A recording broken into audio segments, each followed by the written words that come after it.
and welcome to yet another Lose Pit Lane review. Today we will be reviewing the qualifying results of the final round here at Brands Hatch.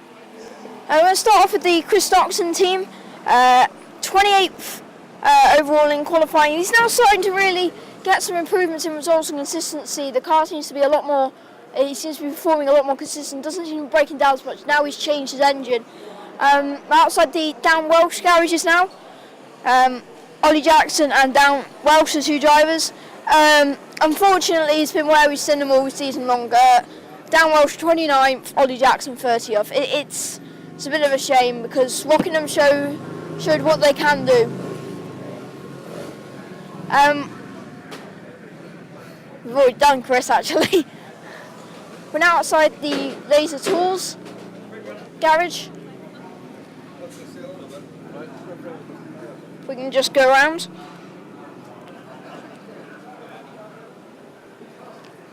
Now, Aidan Moffat qualified 19th and showing his run of form recently. I think he would have been hoping for and maybe expecting surely something that would put him in really good shape for points. But he's still in contention for points at the end of race 1 or 2. The United Autosport garage now. James Cole and Luke Hines, if you didn't already know, because Glyn Geddy had his licence taken away, so Luke Hines has taken his place. Luke Hines finished 17th in qualifying, so unfortunately he's not quite as high up as he used to be when he used to be in the touring cars, but James Cole qualified a really good P7, the best of the season for him. Looks like he's definitely going to finish this on a high. We're now outside the Speedworks garage. Speedworks with Tom Ingram and Simon Belcher. Simon Belcher you just saw in your shots. P27 in qualifying, and Tom Ingram P11. So not quite as high up as he was at the start of the season, but it is high up nonetheless. There's the Tom Ingram car, you can just see that with Speedworks. Now we're outside Lee Wood's garage. Lee Wood's car there. Lee Wood's 21st in qualifying. But it's been basically the same all season, really. Now outside Dave Newsham's garage. Dave Newsham, unfortunately, caused a red flag in qualifying. However, he finished 10th, which is definitely towards the top end of his season results this season. And it has now started to put him in good shape, especially if he can keep this in race 1 and 2. He's in good shape for race 3 and the reverse draw. Now outside the Roy Austin garage with Hunter Abbott as one of the drivers. Now, Hunter, you've done qualified P14. I guess with the damage you had after free practice 1, you must have been happy with how all of it went this weekend. Yeah, actually, to be honest, I'm actually a bit disappointed about qualifying because I had a slight issue where the wiper parked itself in my vision. So I pressed the button to get the wiper going again, and it parked itself back in my vision, so I couldn't get it out. I had to come back in when we had slicks on to get the wiper moved manually back into the right position, so I could see where I was going again. But it meant I couldn't get the tyres in quickly, so the lap I did my last lap, did the quickest time on, the tyres just came in there. The following lap when the red flag came out, I was a good, probably second quicker at least, so it would have been quite a bit further up the grid potentially. I think if the red flag hadn't come out, it would have been quite an exciting end to a session really. But yeah, pretty happy, but I'm a bit disappointed, so I think it could have gone better. Now, obviously, you said you were second up. That showed how much pace you actually have on the slicks. Does that show good signs for the races tomorrow? Depends what the weather's like. It's $1 million question. I'd love to have a crystal ball right now and be able to tell what the weather's going to do. Wet, we haven't got it quite right, so we're probably going to struggle in the wet. Dry, car feels relatively good, so it's going for the pace we had in session 2, in free practice 2. I think we'll be in the mix. Okay, thank you, Hunter. There was Hunter Abbott for Roy Austin Racing. The other driver, Roy Austin, P16. So Hunter Abbott, the top driver out of that duo. Now outside the BMR garage. Team BMR with their 4 Volkswagen Passats. Alan Menu, Aaron Smith, Warren Scott and Jack Goff. Alan Menu P13. Aaron Smith, I don't know what happened. I don't know whether he had a problem or whether it was just timing really, but he finished 26th, which I believe is his worst qualifying result to date, which is not how he would have wanted to finish the season. Warren Scott P18, so yeah, he's becoming a lot more consistent with his results. And Jack Goff P12, the highest Team BMR car on the grid for tomorrow's races.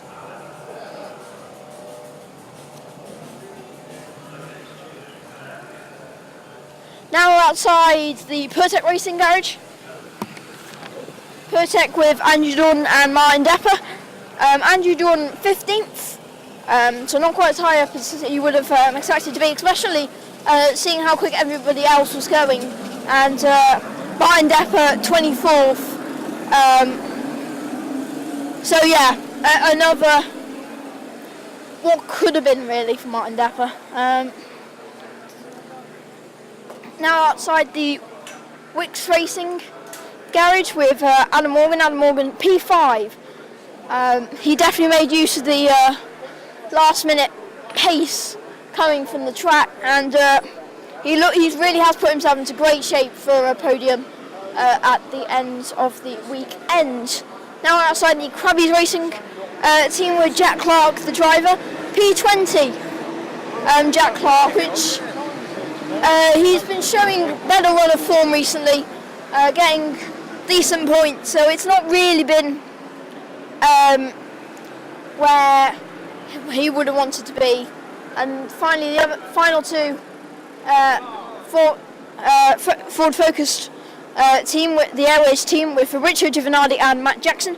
Fabrizio finished 6th, but he was running 3rd, basically, the whole session. And Matt Jackson, who's now just walking up to me, finished P8 in qualifying. Are you happy with that? Yeah, it was okay. I mean, it could have been a lot worse. That's for sure. It was a complete lottery with the way the conditions were. I made a mistake. I backed off on the last, what was to be the last fine lap, which was frustrating. But hey, you look at some of the other guys. It's a big grid, and to be P8 is still good. Now this is the last weekend of the season.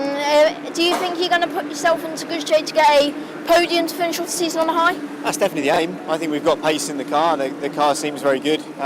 We're certainly aiming for the podium in all 3 races. That's where we want to be. And it'd be nice to round out the season with a win.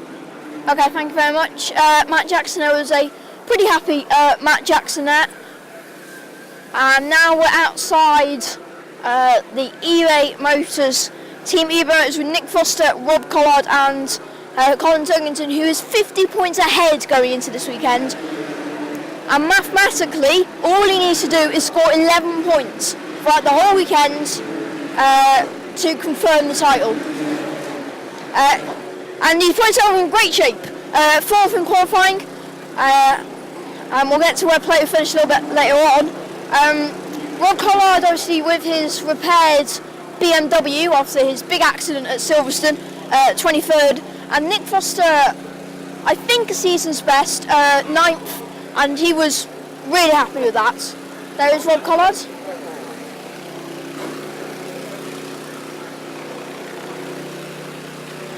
Now outside the Team Biffold garage. The Team Quantel Biffold MG with Mark Hines, the driver. It wasn't quite where he would have expected to be. One of a few shock results in qualifying. P25 for Mark Hines. It really has been a shame for him. Looking for a lot higher going into the races tomorrow. Now outside the Honda Yuasa racing team. Honda Yuasa with Matt Neal and Gordon Shedden, 2 drivers. Gordon Shedden 3rd, which is where we've come to expect, but I think surely the shocker qualifying, Matt Neal, 22nd. I don't know if he had a problem with his car or if it was just tyres and timing, but no matter what, he finishes qualifying in 22nd, which helps this team here, the MG team, with their manufacturer's title chase. Jason Plato and Sam Torloff, well, couldn't really done much better. Jason Plato first and Sam Torloff second.